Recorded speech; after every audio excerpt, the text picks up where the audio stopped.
bonsoir. Bon, alors évidemment, ça va vous paraître un peu décalé par rapport à tout ce que vous avez pu voir, parce que là, on fait quand même un bond dans le temps qui est assez considérable. Je vais vous parler d'un site qui a 80 000 ans, et c'est un site sur lequel nous intervenons depuis 2012, du fait que c'est un gisement majeur qui est menacé par le réchauffement climatique. C'est un massif lunaire, et ce massif lunaire est rongé petit à petit par la mer, et c'est la raison pour laquelle nous sommes intervenus. Alors, la petite vignette, là, c'est pour vous faire voir la localisation. On est sur la côte ouest du Cotentin. C'est le sud de La Hague. Et je vous ai mis la vignette qui est en bas à droite, qui représente le site avant que nous intervenions, parce qu'il est bien évident qu'il y a eu des terrassements assez importants pour pouvoir accéder au niveau archéologique qui était en place. Alors c'est un site qui est connu anciennement, il a été trouvé fortuitement déjà par l'érosion littorale en 1967. Il a été fouillé ensuite en 1969-1970 sur une très petite surface, parce que tout simplement ce sont des niveaux archéologiques qui allaient être emportés par la mer.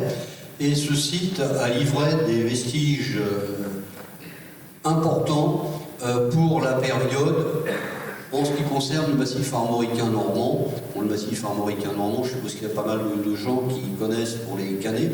Et le massif armoricain normand va jusqu'à, en gros, la vallée de l'Orne. Alors là, je vous ai mis cette petite vignette pour vous faire voir le recul du trait de côte à partir de cette photo aérienne de 1937.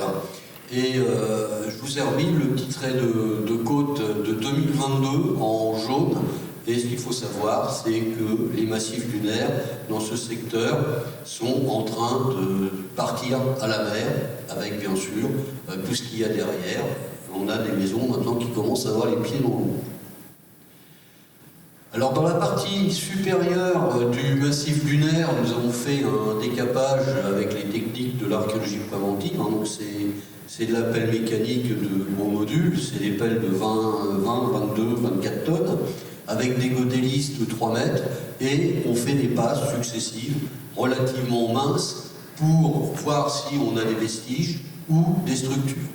Donc la partie sommitale du massif lunaire a été traitée de cette manière, puisque nous avons les formations du début de la dernière glaciation qui sont venues raboter le sable du massif lunaire qui s'était mis en place préalablement, en gros entre 115 et 70 000 ans.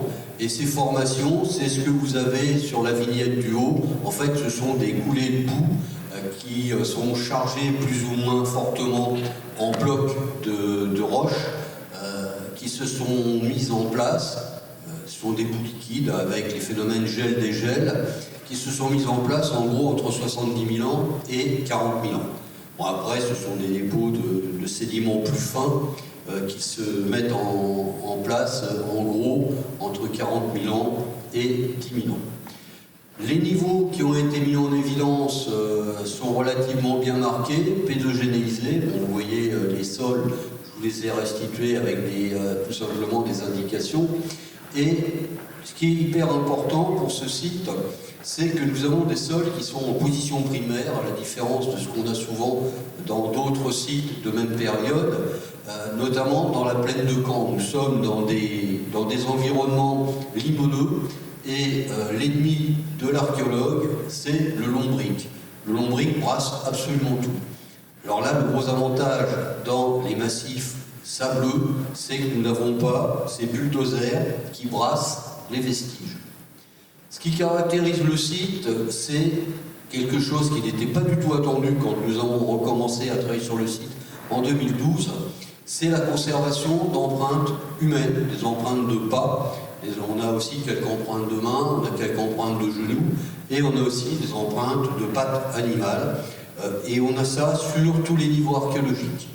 Alors c'était un petit peu inattendu, c'est ce qui fait que nous sommes depuis 2012 à travailler sur ce site avec des méthodes qui peuvent paraître curieuses. On a échangé l'appel mécanique contre du pinceau à maquillage. Avant la campagne, on a commencé lundi de la semaine dernière, j'ai approvisionné en pinceau à maquillage.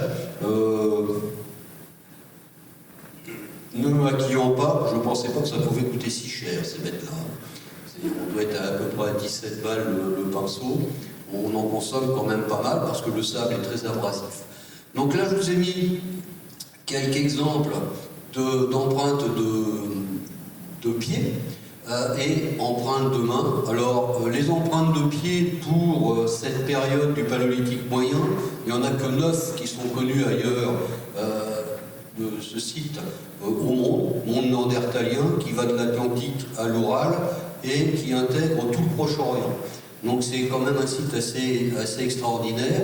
Bon, là on est arrivé, on a ressorti une centaine d'empreintes en une semaine, c'est même un petit peu la folie douce, et on a pu mettre en évidence des morphologies qui suggéraient qu'on n'avait pas que des pieds nus, mais probablement des pieds emballés. Donc on a fait pas mal d'expérimentations avec une spécialiste des empreintes fossiles qui travaille maintenant à l'université de Londres. Bon, elle était préalablement à Cambridge, mais on continue à bosser avec ces équipes qui sont vraiment très performantes. Et vous pouvez voir qu'on a, alors c'est pour ça que je vous ai mis l'empreinte de main en bas à droite, vous pouvez voir qu'on prélève les empreintes originales sur le site avec un produit du bâtiment, de chez Tout Prêt, tout bêtement. On a testé plusieurs produits, enfin quand je dis plusieurs, on en a testé entre 75 et 80 avant de trouver ce produit qui permet de prélever les empreintes originales. Et sur les plus de 3500 empreintes que nous avons mis au jour, on doit en avoir à peu près 2800 qui ont été prélevées, ce qui constitue une documentation unique au monde sur laquelle nous sommes en train de travailler, ce qui nous permet de faire des approches de différentes natures. Alors, je vous disais qu'il y avait des empreintes humaines et des empreintes animales. Donc voilà pour les empreintes animales, on a des empreintes de cervidés, de chevaux, animaux qui ont été consommés par nos préhistoriques, mais on a aussi des empreintes de bestiaux qui n'ont pas été consommés mais qui ont fréquenté le site. Bon, vous voyez, il y a du sanglier, il y a du blaireau, il y en a partout. Il y a aussi des carnivores qui, eux, n'ont pas été du tout consommés par les préhistoriques. Il y a du loup, il y a du renard, il n'y a pas la belette, et il y a aussi une patte de très grande dimension d'un félin, et d'après les spécialistes, moi je pensais que c'était de la panthère, parce qu'on sait qu'on en a en Normandie, notamment dans la vallée de Seine, et d'après les spécialistes, vu la taille, ce serait vraisemblablement du lion des cavernes. Donc quand même une bestiole qui fait à peu près une fois et demie la taille du lion africain actuel. L'avantage de ce site, c'est qu'il a livré énormément de données paléo-environnementales, puisque les matières organiques sont conservées. Bon, vous voyez les différents éléments sur ce slide, avec en haut à gauche, on a trois rongeurs qui ont été piégés dans un nid. Tout simplement, quand on creuse dans le sable, il faut s'attendre à un moment donné à ce que le sable s'effondre. Donc ils ont été écrabouillés dans leur terrier. Et on a aussi des parties qui sont momifiées, entre guillemets, sur certains squelettes. C'est ce que vous avez sur la vignette centrale en haut. C'est un reste d'amphibien avec les parties de chair qui sont desséchées. En fait, on a une momification naturelle telle qu'on peut l'avoir pour des périodes beaucoup plus récentes, notamment dans les déserts, que ce soit dans les déserts froids ou dans les déserts chauds. La petite vignette à droite, c'est de l'insecte.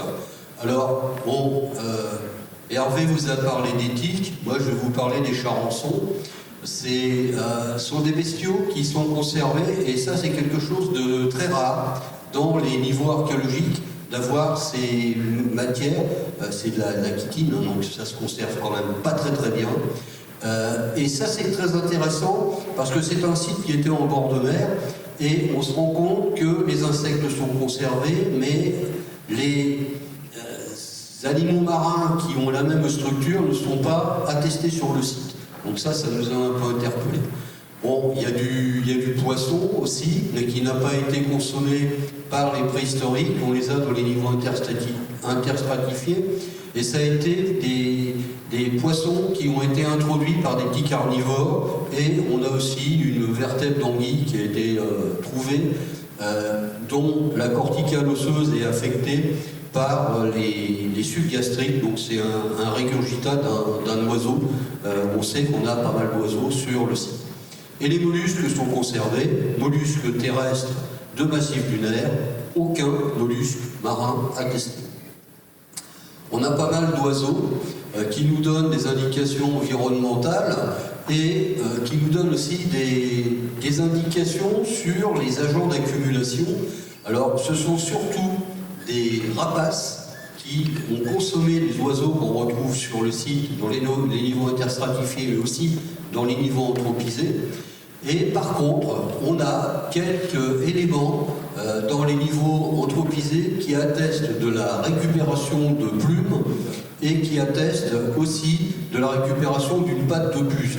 Alors on a déjà ça d'attester dans quelques sites archéologiques, c'est relativement rare, mais ces récupérations de plumes m'ont un petit peu interpellé, parce que systématiquement, quand on a ces rémiges qui sont prélevées, on dit les gars, ils utilisaient ça pour faire de la parure. C'est possible, mais comme on n'a jamais retrouvé un squelette emplumé, ça ne reste que de la supputation. Et moi, je suis très prudent et parfois un peu critique. Je pense qu'il ne faut pas forcer la documentation, c'est aussi une question d'honnêteté. Et par rapport au niveau où nous avons trouvé ces prélèvements de plumes sur les ailes, alors on en a prélevé sur du goéland et sur de la buse, on a des industries un petit peu bizarres qui pourraient être en fait l'ancêtre de flèches, et les plumes auraient pu éventuellement être des empennages. On a pas mal de structures de conservés. Bon, il y a les aires de travaux de boucherie avec le matériel osseux qui a été abandonné directement sur le site. Tous les os ont été ouverts pour extraire la moelle. Tout a été récupéré. Nombreuses plaques de schiste apportées par les hommes sur le massif lunaire qui a été végétalisé. On a fait pas mal d'expérimentations, et notamment on a fait pas mal d'expérimentations avec un collègue chimiste pour voir comment ça se comportait au niveau des remplissages de foyers par rapport aux acides organiques qui pouvaient être conservés, et bien sûr les mettre en parallèle avec les foyers fossiles. On a pu se rendre compte que ces plaques de schiste, elles étaient fort utiles, parce que quand on pose de la viande sur même un sol végétalisé, il faut aimer le sable. Donc en fait, ça a dû servir de plat. Et puis vous voyez, dans cette vignette, il y a des schistes qui sont vraiment qui ont conservé leur intégrité, et puis on a des schistes qui sont un petit peu plus bruns et qui sont complètement fissurés. Alors la question qu'on s'est posée quand on a trouvé ces plaques, pourquoi ces altérations? Et on s'est rendu compte en faisant nos foyers expérimentaux que, en fait, en prenant évidemment le matériel, les plaques de schiste qu'on a sur le site, le but n'était pas de piper l'idée, on s'est rendu compte qu'on obtenait exactement la même chose avec la technique de la pierrade. Alors le problème, c'est que je n'ai pas eu la présence d'esprit de garder ces plaques pour pouvoir gratter éventuellement des graisses qu'il aurait pu avoir sur cette surface-là. Bon, on est sur des niveaux à peu près équivalents cette année, donc j'espère qu'on en aura d'autres de façon à pouvoir prélever. On a des foyers.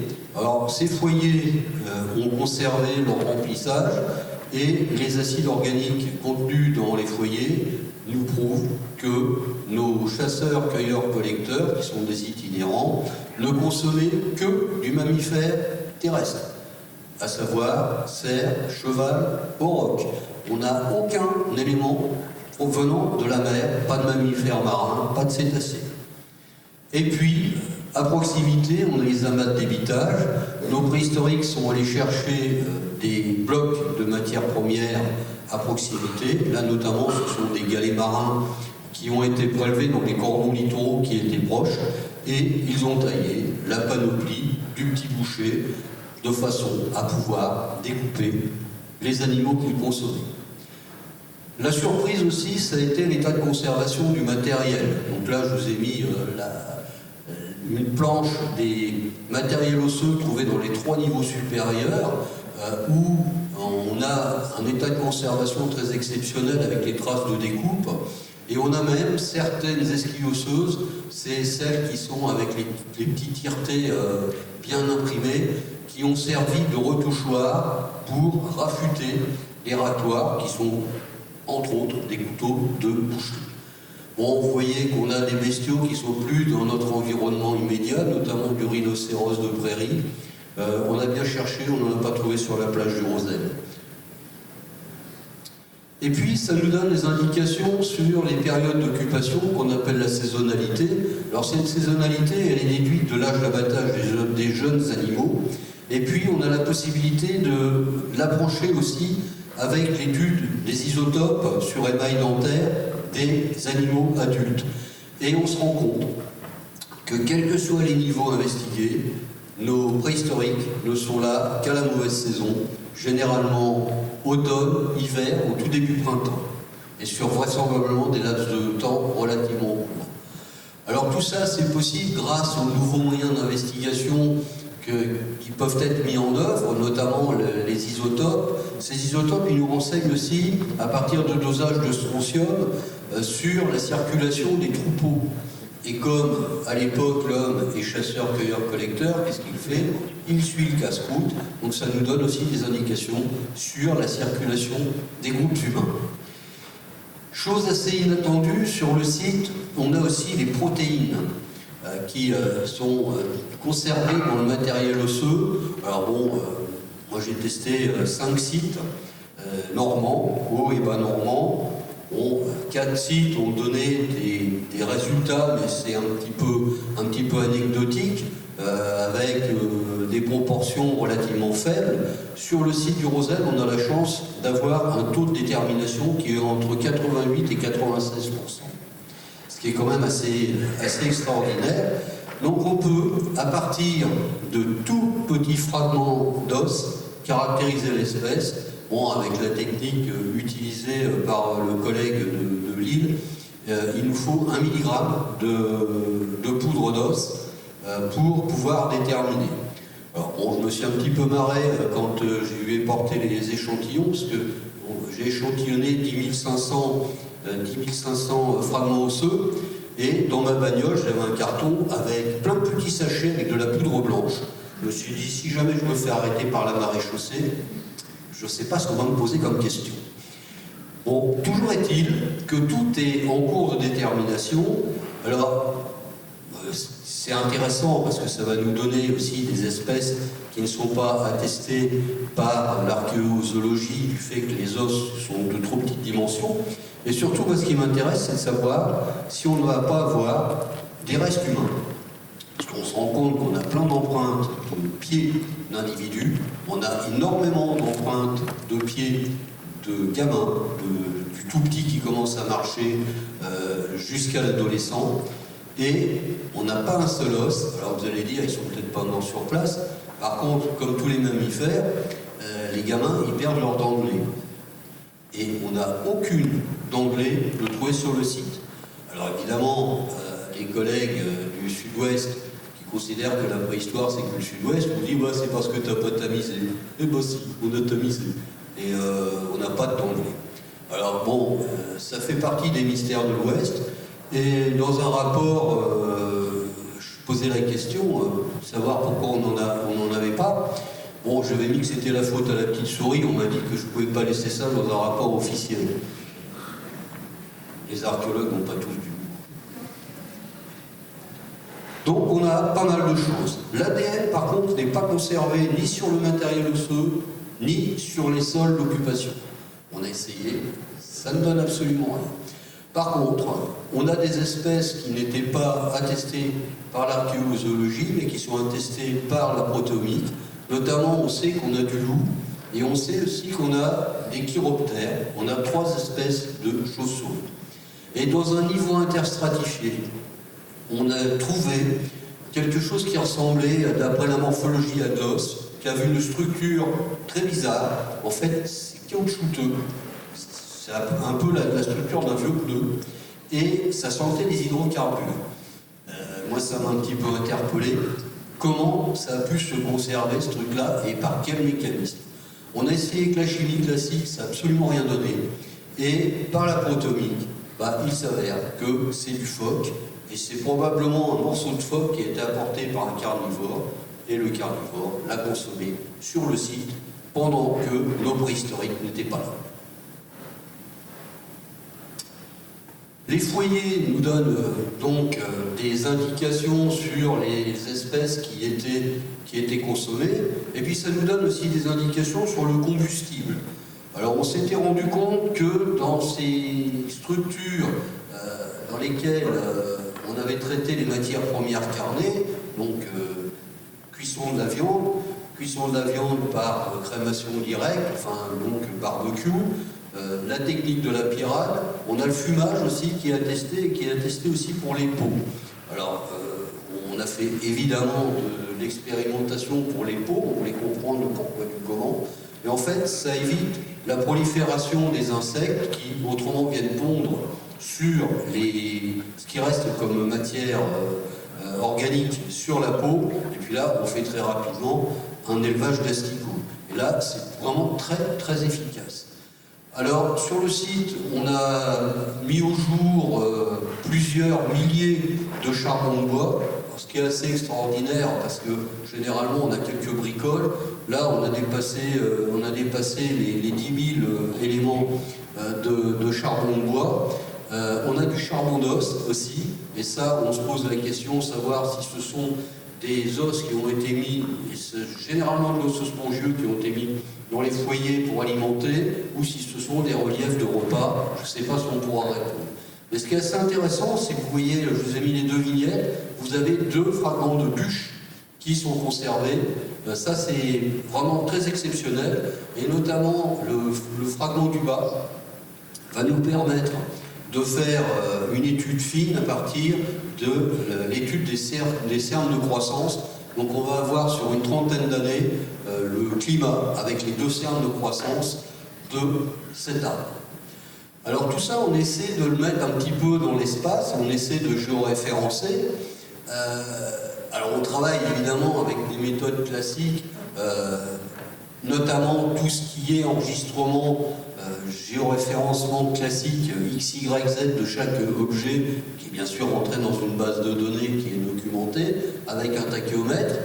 Et puis, on fait pas mal aussi de photogrammétrie, notamment pour les empreintes, déjà pour pouvoir travailler dessus, parce que on n'a pas que des empreintes, on a parfois des choses qu'on ne peut pas caractériser et nommer sur le site, mais systématiquement c'est enregistré, et une fois que les photogrammétries sont faites, on essaie de voir de quoi il s'agit. Bon, il s'avère que on avait des choses qu'on avait interprétées comme étant des traces de pieds, mais en fin de compte, quand on a regardé plus finement, c'était des grattages de lapins, si bien que on a pu affiner grâce à cette photogrammétrie notre tri. Le but n'étant pas de faire une compétition, avoir 300 ou 400 empreintes humaines en plus, ça n'apporterait pas grand-chose. Ce qui est important, c'est de voir ce que ça peut nous donner en termes de connaissance des groupes humains, de constitution des groupes humains, et aussi au niveau spatial, et c'est pour ça que c'est très intéressant de pouvoir les géoréférencer dans l'espace de façon fine, voir si on a des aires spécialisées ou non. On s'est rendu compte que sur les aires de travaux, notamment liées au traitement des carcasses animales, ce sont essentiellement des empreintes de pieds grands et moyens, donc vraisemblablement des adultes et des ados. Par contre, on a 2 aires où on n'a que des traces de pieds d'enfants. Alors, nous on appelle ça évidemment sur le site, on appelle ça la garderie.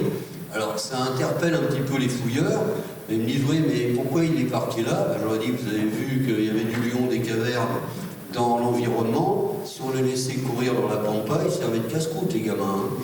Donc, en fait, on s'aperçoit qu'on a des secteurs très spécialisés au sein du site. Et puis, on a essayé de modéliser la falaise de façon à essayer de créer un modèle numérique. Le but étant de comparer avec d'autres sites.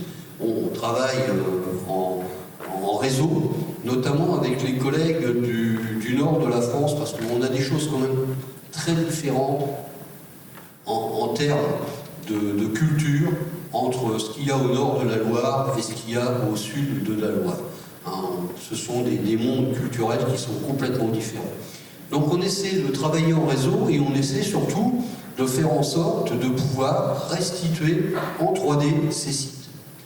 Alors, bon, avec des choses tout à fait classiques, où là on voit les nappes de vestiges qui se superposent. Bon, là ce sont des projections hein, tout simplement de points topo par nappe. On s'aperçoit qu'on a des choses qui sont très cohérentes, et puis on a des choses qui sont un peu moins cohérentes. Donc pour ça, on interroge le matériel, notamment on fait des appariements, donc on essaie de remonter les os qui ont été fragmentés, et on le fait aussi sur le matériel lithique, les cailloux qui ont été taillés par l'homme préhistorique. Donc l'homme préhistorique qui s'est cassé les pieds à tailler du caillou, nous on se casse les pieds à remonter ce puzzle en 3D, sachant qu'il nous manque des morceaux, mais ça nous donne aussi la dynamique de ces éléments dans l'espace et ça nous permet de voir comment les bonhommes circulaient sur leur surface d'habitat. Bon, là, c'est la représentation des amas qui sont très peu dispersés en altimétrie, ce qui prouve que le site est en position primaire. Bon, à partir de la morphologie de ces amas, on fait des études de ce qu'on appelle des fabriques, c'est-à-dire voir si les cailloux ils sont disposés n'importe comment ou si on a des alignements qui seraient liés à des ruissellements. Donc en fait, le but, c'est de voir si le site est en place. On fait une étude, alors c'est un gros mot, hein, la taphonomie. La taphonomie, c'est essayer d'appréhender les phénomènes qui ont pu modifier un sol archéologique et les vestiges qu'il incorpore entre le moment où les gars étaient là et le moment où on les met au jour. Hein. Et ça, c'est quelque chose qui est hyper important. Alors, pour les amas de débitage, on a pris 2 cotes par silex taillé qui faisait plus d'1 centimètre et les éléments plus petits, on a fait des prélèvements avec un quadrillage de 5 cm par 5 cm qu'on a pris sur 1 cm d'épaisseur. Il suffit tout simplement de mouiller le sable, ça se découpe bien. Et j'ai ensuite tout tamisé. L'amas le plus important comporte 43 000 petits éléments. Ah bah oui, si je suis fou, j'ai des excuses. Hein. Et on a pu se rendre compte qu'on a une superposition exacte de ces tout petits éléments avec les grands éléments, et surtout une dispersion verticale qui n'était que de 3 cm, ce qui prouve que le sol est resté en position primaire, a été recouvert par le sable éolien, donc le vent a apporté du sable, qui a permis la fossilisation, comme il a permis la fossilisation des empreintes humaines, et c'est la raison pour laquelle on a la chance de pouvoir trouver ces sols qui sont bien conservés. Alors là, j'ai un de mes petits camarades qui a commencé à regarder ce que ça donnait au niveau spatial pour les empreintes. Bon, là, il n'a pas des tours et tout, parce que comme je lui ai demandé de le faire rapidement, il a fait ça un petit peu à l'arrache. Mais voilà ce que ça peut donner pour les empreintes 2012-2018, sachant que les deux ou trois premières années, il y a des empreintes qu'on n'a vraisemblablement pas vues, parce qu'au bout d'un moment, l'œil se fait.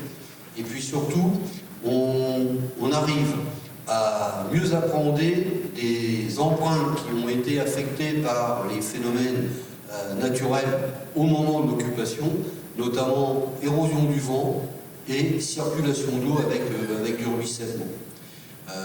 Donc je suis à peu près certain qu'on a passé à la trappe certaines empreintes les premières années. Bon, malheureusement, on n'avait pas possibilité de faire ce que faisaient les petits camarades, puisque le site est pour l'instant un site unique. Donc on n'a pas pu copier. On essaie aussi de voir ce que ça peut donner alors là j'ai pris l'exemple du site de Cahors, hein, c'est un site qui est fouillé par Jean-Luc Loche, un de mes collègues. On travaille avec les mêmes grilles de lecture, le but étant de pouvoir comparer les choses, parce que si chacun bricole avec une grille de lecture différente, on compare, comme dirait Muriel Robin, on compare des patates et des clés de 12, et elle a complètement raison. Et ça, c'est quelque chose qui est important, c'est d'avoir ces grilles de lecture qui sont communes et de faire des piqûres de rappel, parce qu'on fait travailler évidemment aussi des étudiants. Alors les étudiants, c'est normal, hein, on a tous été comme ça, ils ont toujours l'impression que les vieux, ils n'ont pas tout vu et qu'ils vont nous révolutionner l'univers. Alors quand on leur explique que si on a fait des grilles de lecture communes, c'est pas pour les bidouiller et avoir quelque chose qui ne va pas être comparable. Donc c'est parfois un peu compliqué, mais on y arrive. Donc le but là, c'est de voir la spatialisation, alors par niveau, mais le but aussi c'est de le faire dans l'espace, voir comment les niveaux se superposent. La finalité étant en fait de faire de l'ethnographie, voir, parce que moi c'est ce qui m'intéresse, les cailloux et les nonos, je dois vous avouer que j'en mange depuis 1973, enfin quand je dis j'en mange, c'est imagé. Moi, ce qui m'intéresse, c'est de voir comment les hommes vivent sur des sols archéologiques et de pouvoir restituer des environnements larges. C'est ça qui est important. Autrement, je ne vois pas trop l'intérêt de continuer à ramasser du matériel si c'est pour mettre dans des placards et des clonveurs. C'est un peu débile. Alors, on essaie de voir aussi ce que ça peut donner en 3D. Là, ce sont des sites que j'ai fouillés toujours dans le Nord-Cotentin. Celui du haut, c'est le site de Saint-Pierre-Église. Alors lui, il était très intéressant à modéliser parce que ça nous faisait voir l'impact des phénomènes périglaciaires, les phénomènes gel-dégel, qui ont complètement bousillé le site. Alors vous allez dire quel intérêt? L'intérêt, c'est de le prouver parce qu'on a eu plusieurs sites fouillés dans les années 70 dans le Cotentin où les archéos, mais c'était genre, je pense que j'aurais fait la même chose à cette période-là, ont interprété les cercles de pierre comme étant des contours de cabanes. Et en fait, quand on a ouvert les sites, bien sûr, pour pouvoir faire d'autres observations, mais on s'est rendu compte que leurs contours de cabane, ce sont tout simplement des cercles de pierre tels qu'on peut l'avoir dans le Grand Nord, qui ont été faits par des phénomènes gel, dégel et des phénomènes de cryo-expulsion. Donc en fait, ce qui était des cabanes, c'est un sol archéologique qui a été déstructuré par des phénomènes naturels. Alors ça, c'est hyper important. Et puis, on a eu la chance de fouiller pile au Cap de la Hague. Ça, c'est une des premières fouilles que j'ai fait en tant que responsable. Enfin, quand je dis responsable, Hervé, tu diras irresponsable, je sais, hein, mais c'est un peu ça. Au Cap de la Hague, c'est à Saint-Germain-des-Vaux, Port-Racy. Donc là, on a du mal d'aller un petit peu plus loin dans la mer parce que c'est pas possible. Où là, on a eu aussi, en pied de falaise, des niveaux archéologiques qui étaient hyper bien conservés, avec des concepts de débitage très originaux. On retrouve ces industries à lame et à lamelles qu'on a aussi au Roselle, qui sont les occurrences les plus occidentales actuellement connues, et qui suscitent un peu l'interrogation. Moi, dès cette période-là, j'ai posé la question de savoir si c'était vraiment Néandertal qui avait fait ça. Alors évidemment, je me suis ramassé des boulets de bois vert. Et puis, j'ai reposé la question à partir de 2012 pour le Roselle, et j'en ai pas mal parlé avec les paléogénéticiens de l'Institut Max Planck, parce que ce sont eux qui nous ont fait toutes les analyses ADN sur les sols, et les paléogénéticiens ont dit non, nous, ça ne nous dérange pas. On sait qu'on a plusieurs sorties d'Afrique. On ne sait pas où sont les bonhommes, puisqu'on n'a pas retrouvé de squelettes. C'était des petits groupes qui se sont éteints parce qu'ils n'étaient pas assez nombreux, mais ils sont bien allés quelque part. Alors c'est pour ça qu'on passe tout en protéomique. Le but, c'est bien de caractériser quels sont les artisans de chacun de ces mondes culturels qui sont des mondes différents.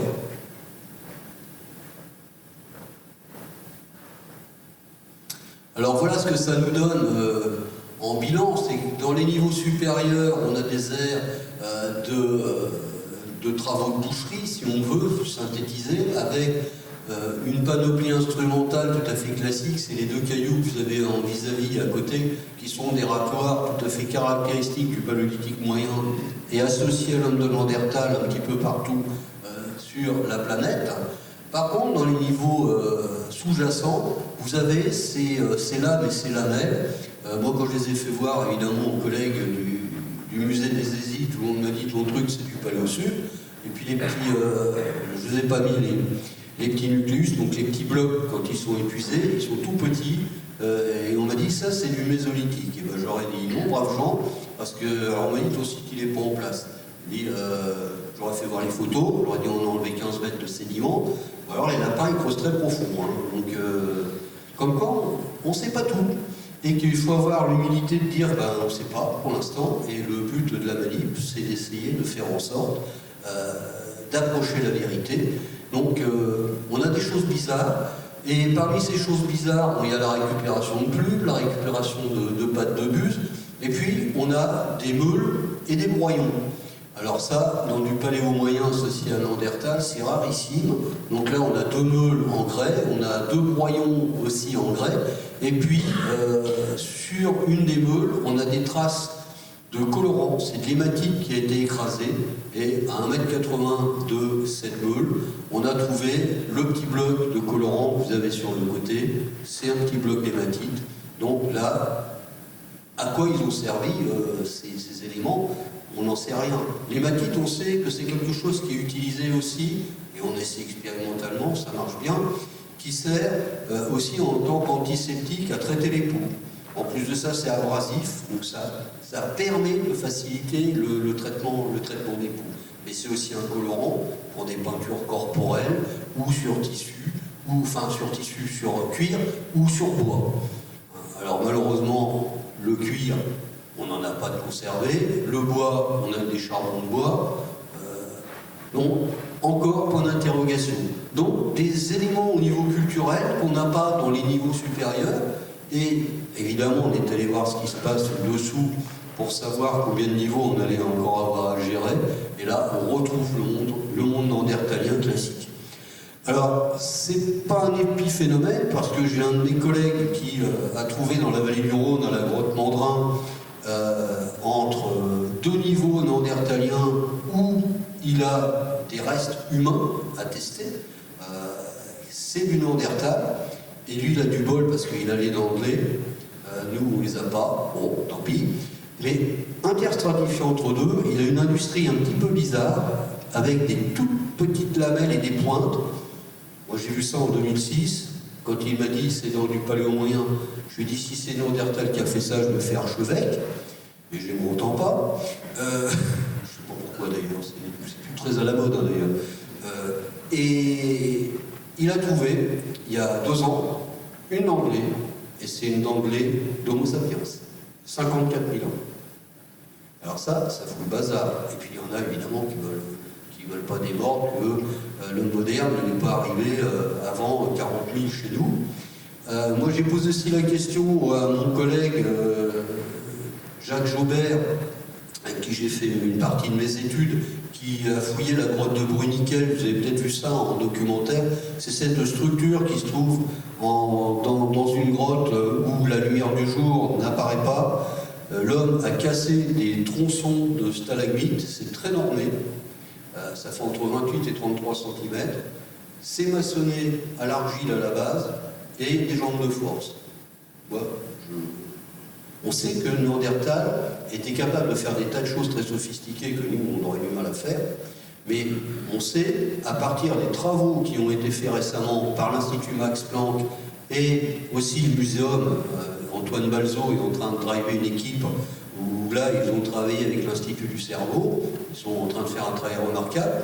On sait que Néandertal a un cerveau qui n'est pas structuré comme le nôtre, donc il a une vision du monde qui est différente de la nôtre, mais systématiquement, et ça c'est humain, et faire passer ça auprès des étudiants, c'est pas facile, leur dire, vous transposez tout par le prisme de votre cerveau, et vous ne pouvez pas concevoir que Néandertal aurait fait comme vous. Eh bien non. À partir du moment où il ne fonctionne pas de la même manière, il n'est pas structuré de la même manière, alors Il y en a un qui m'a dit oui, mais pour le châtel-péronnien, les Néandertaliens ils font la même chose que les hommes modernes.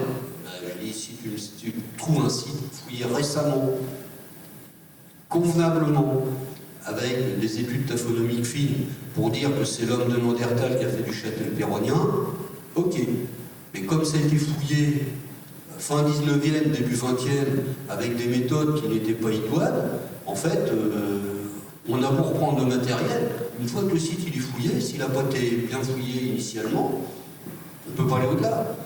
Et j'aurais dit ça, il faut que vous ayez aussi à l'esprit qu'il faut rester humble, parce que dans 50 ans, on dira cliquer son orchestre, ils ont fouillé comme des gorées, parce que, bah oui, c'est normal, ça fait partie de l'histoire de la discipline. On travaille avec les méthodes de l'époque, avec les problématiques de l'époque, et moi je dois avouer qu'on ne fouille plus de la même manière en 2025 qu'en 2012 quand on a repris le site, parce que déjà, on a commencé à se familiariser avec les méthodologies, on était obligé de mettre au point des méthodes qu'on ne connaissait pas, puisqu'on n'avait jamais fouillé dans des massifs lunaires de cette importance. Donc, oui, Hervé, je finis. Je crois d'ailleurs que c'était la dernière.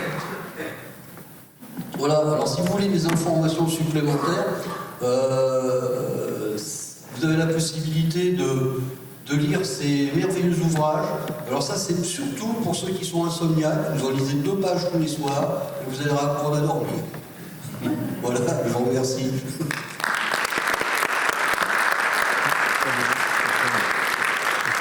Merci Dominique.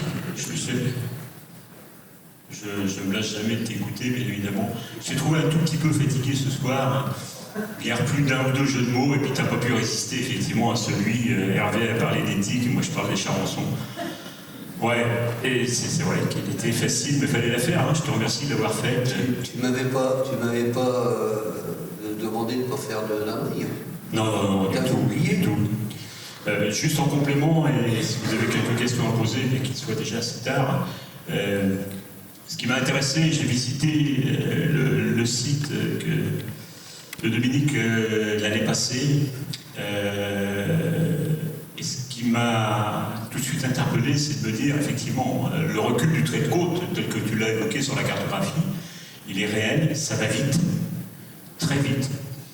Et ce site, il va disparaître, et là, c'est pas à l'échelle de 2100, ça va être probablement beaucoup plus rapide que ça. Et donc, ce qui serait intéressant, c'est de faire, entre guillemets, c'est vraiment peut-être pousser un peu loin, un jumeau numérique du site, enfin une ombre du site en modélisation 3D, et d'essayer de la tenir à jour au fur et à mesure que le site descendra en tant que tel. Donc ça veut dire utiliser les technos que vous connaissez, utiliser du drone, des vaches de points, des choses comme ça, mais de manière très très fine, pour avoir une maquette numérique et retranscrire dessus. C'est un projet sur lequel tu as commencé à travailler et sur lequel moi j'aimerais bien continuer à travailler là-dessus parce que je pense que ça vaut le coup de le faire. Maintenant, si vous avez quelques questions ou commentaires. Non, je pense que j'ai été suffisamment clair et brillant.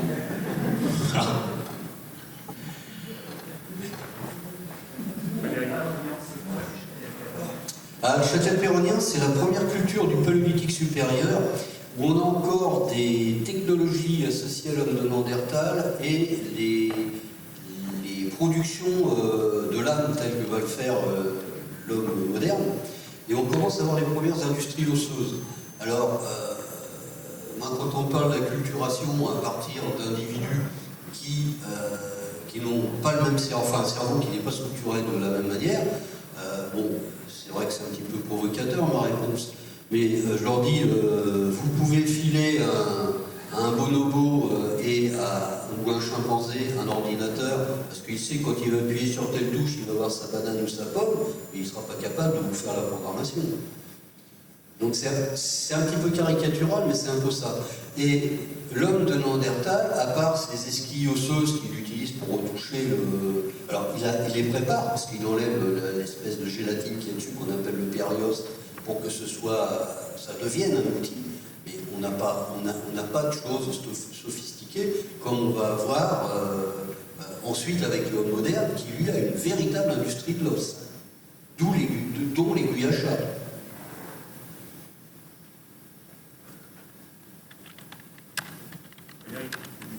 Oui, alors moi, je suis voilà, ravi de. Je ne savais pas que vous alliez être là ce soir.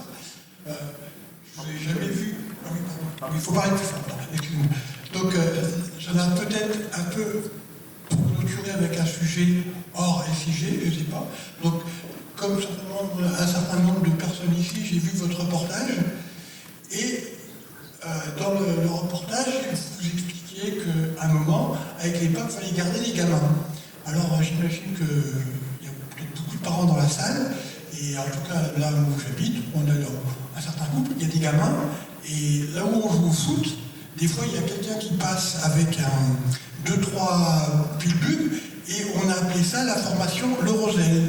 C'est-à-dire qu'on met tous les gamins d'un coup, et il y avait certains parents qui disaient, oui, mais bon, qui avaient vu le reportage, oh, il exagère peut-être un peu, et récemment, on a été au Muséum d'Histoire Naturelle, emmener les gamins au bâtiment de paléontologie, quoi.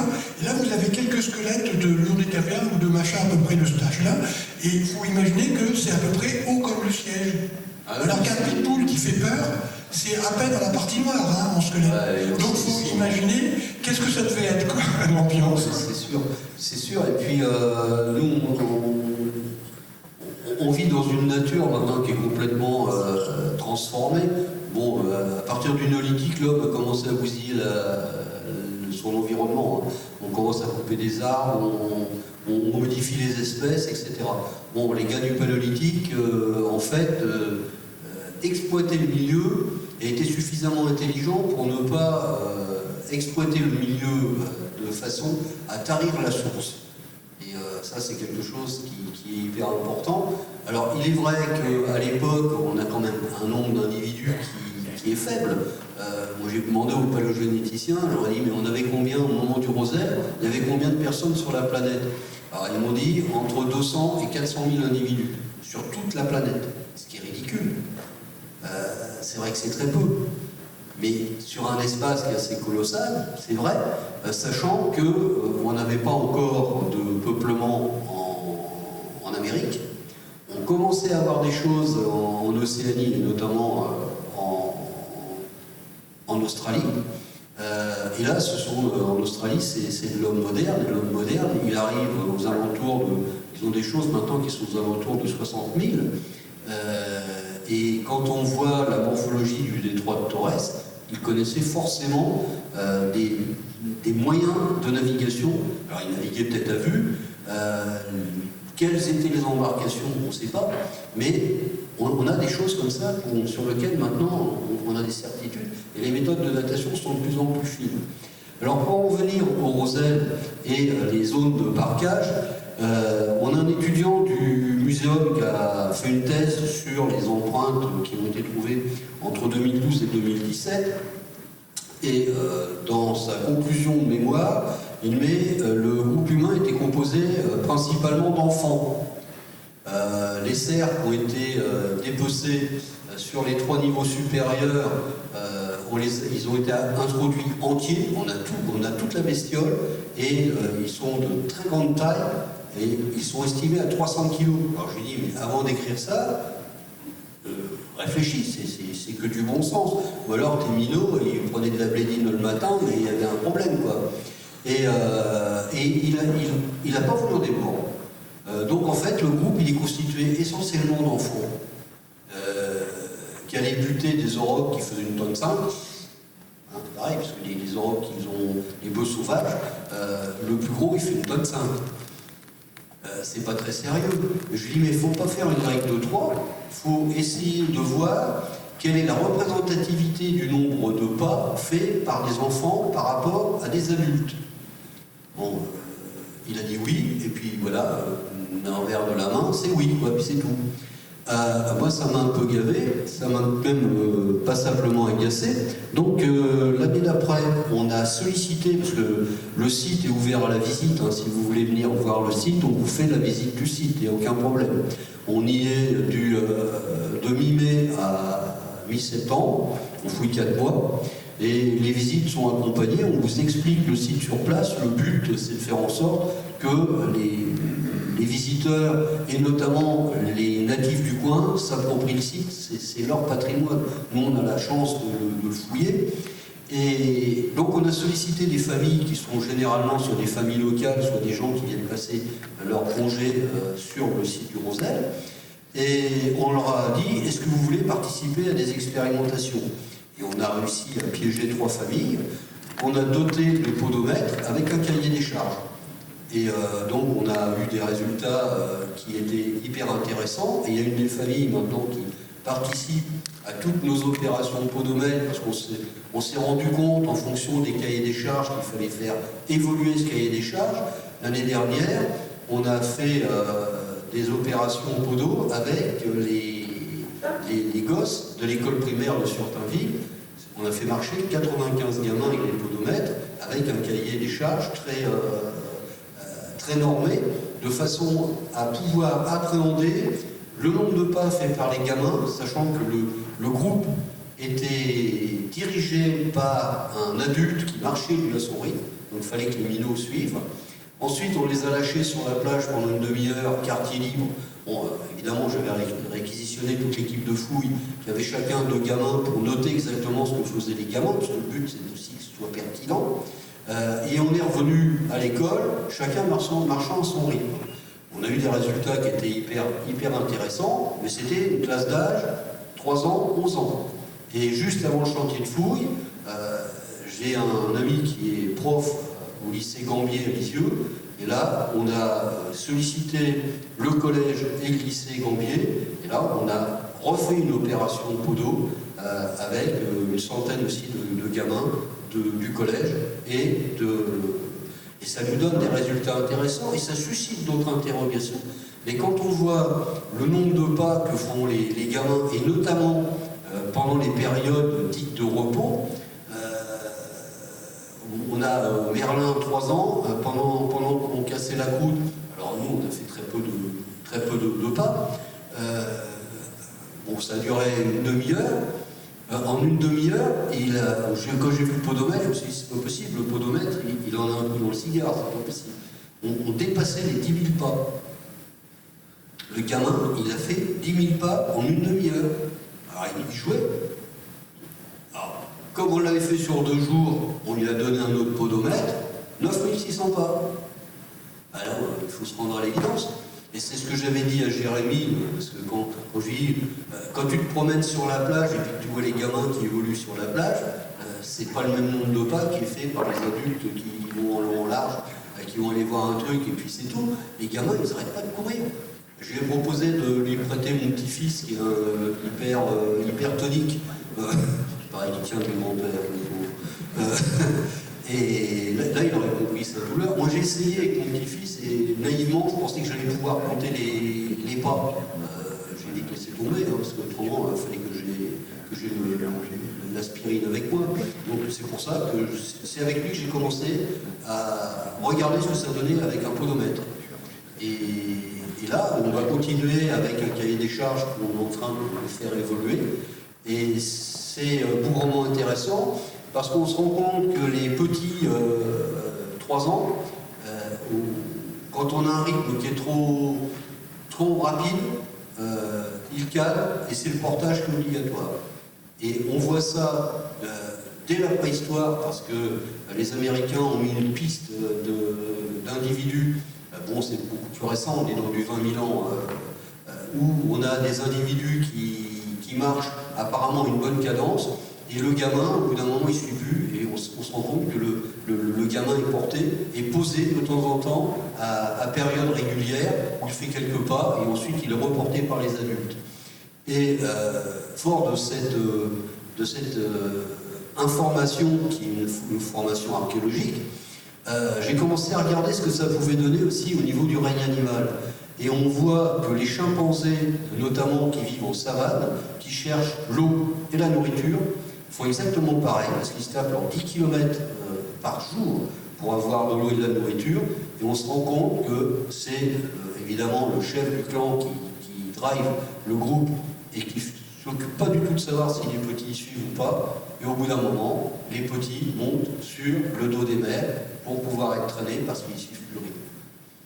Alors, c'est vrai que ça paraît de l'anecdote et qu'on n'arrivera peut-être pas à dire on avait tant d'individus de tel âge à tel âge, mais je pense qu'on va faire une approche qui va être moins fausse que ce que Jérémy a pu nous dire.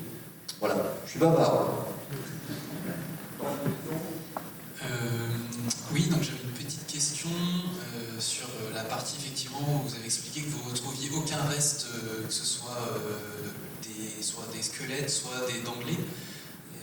Je trouve ça un peu particulier parce que si je me souviens bien, Néandertal, il est connu pour enterrer, faire des sépultures.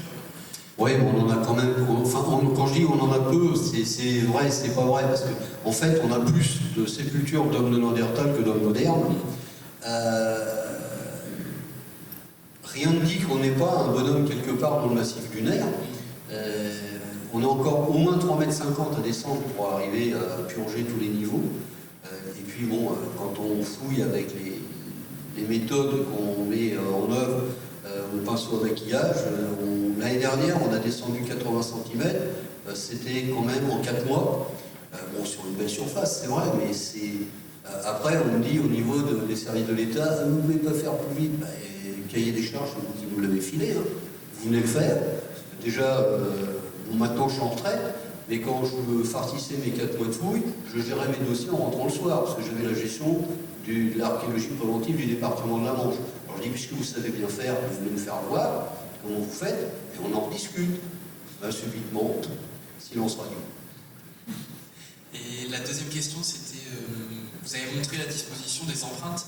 Ouais. Et du coup, est-ce que vous avez réussi à reconstituer des cheminements spécifiques ? On a des pistes. Alors, on a des pistes, et puis aussi, on s'est rendu compte que, et bon, on a fait beaucoup d'expérimentations, hein, notamment pour les pieds nus, pieds emballés. Là, on a un référentiel qui est assez sympa, qui est sympa parce qu'on a eu la chance d'avoir des équipes de fouilles qui se prêtaient au jeu. On a quand même 2 filles qui se sont baladées avec un pied nu, l'autre pied emballé dans une peau de chevron pendant 2 mois. Bon, faut aimer. Et là, on a un très très beau référentiel, mais on s'est rendu compte que 2 ou 3 empreintes faites par le même individu n'avaient pas la même morphologie et n'avaient pas forcément la même dimension, alors que la dynamique de marche est exactement la même. Nous, naïvement, quand on est arrivé sur le site, on a dit oh, ça va pas être compliqué, hein. Si on a une longueur d'empreinte et puis qu'on a la même un petit peu plus loin, c'est forcément le même bonhomme. Ben, pas du tout. Et on a fait pas mal d'expé. Moi, j'en ai fait personnellement pour voir ce que ça donnait, notamment en fonction des conditions climatiques. Ce qui est hyper important, c'est le degré d'humidité du sol. Et c'est ce qui fait que les empreintes sont plus ou moins bien conservées. Et on a des empreintes qui sont parfois hyper bien conservées, et l'empreinte que vous avez fait après, dans les mêmes conditions, quand vous la fouillez, vous vous rendez compte qu'on n'a plus la lecture, par exemple, du quadrillage sous la botte avec la pointure. Tout ça, ça a disparu. Alors qu'elles sont en surface et elles sont espacées de quoi, de 60 cm ou 70 cm l'une de l'autre. Donc en fait, on a tendance à considérer que les choses sont simples, mais il y a tellement de paramètres qui entrent en jeu que c'est pas évident. Mais on a des pistes. Et on a notamment sur l'ère de parquage des enfants, entre guillemets, on a une piste soit d'un ado, soit d'une femme, enfin un individu qui a des pieds de taille moyenne, qui traverse la piste, qui traverse l'espace occupé par les enfants. Et on a ce genre de choses. On a des instantanés aussi qui sont assez sympas. On a 2 petits pieds d'un gosse qui commence à marcher, vu la taille des pieds, et juste derrière, on a 2 pieds qui sont plus grands. On voit tout de suite la scène de l'individu qui aide le gamin à faire ses premiers pas. Et l'année dernière, on a fouillé le dessus du massif lunaire sur lequel les personnages marchaient, et on a un néandertalien, parce que ce sont au niveau sud, qui s'est gaufré. On a traîné des deux mains comme ça sur le bord du massif lunaire, sur à peu près 50 cm. On voit la scène, le gars qui tombe. Alors, on a des petits instantanés comme ça, et là, on a une approche de l'individu. C'est vrai que c'est assez impressionnant les premières empreintes qu'on trouve, et notamment, c'était la séquence émotion quand on a trouvé les premières empreintes de gamins. Et on les a trouvées quand les élus, les nouveaux élus du département de la Manche visitaient le site. Alors, ça aurait été téléphoné, ça aurait été pareil, hein, tellement c'était inattendu. Et voilà, c'était la séquence émotion. C'était surtout des dames d'ailleurs. On est bien suivi au niveau du département de la Manche pour pouvoir exploiter le site. Et c'est peut-être grâce à cet épisode où ils ont pu voir se dégager sous leurs yeux cet instantané d'un moment de la vie du groupe. Merci beaucoup. Ben de rien. Alors, on a un site, si vous voulez voir ce qui se passe, on a un site, il suffit de taper sur Google, c'est neandertalroselle.org.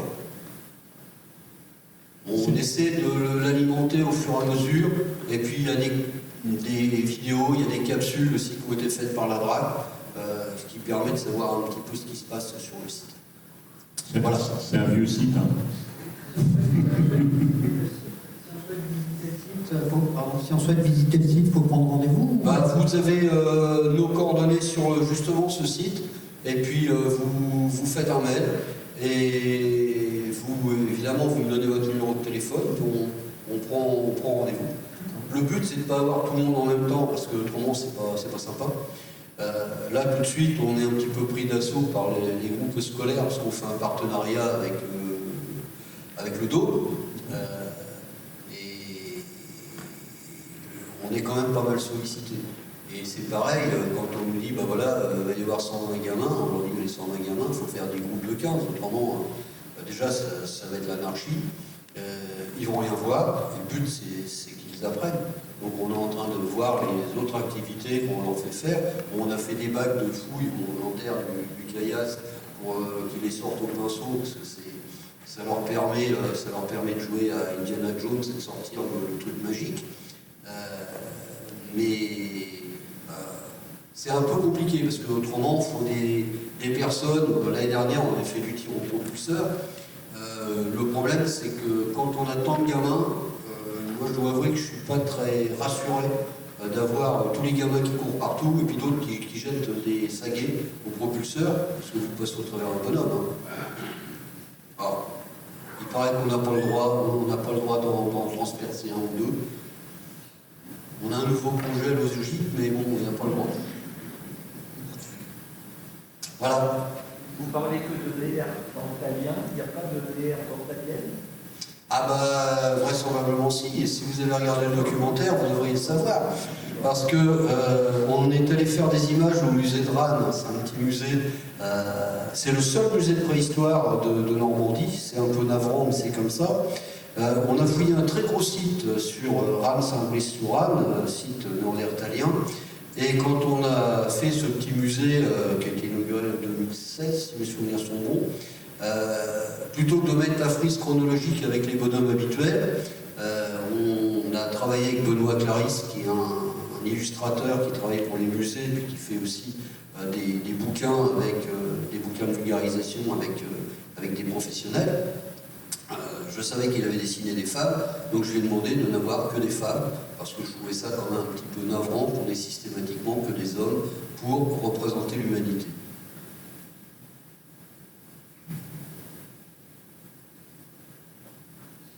D'autres remarques, questions Merci Dominique. Bah, Je savais que j'avais raison de le faire venir.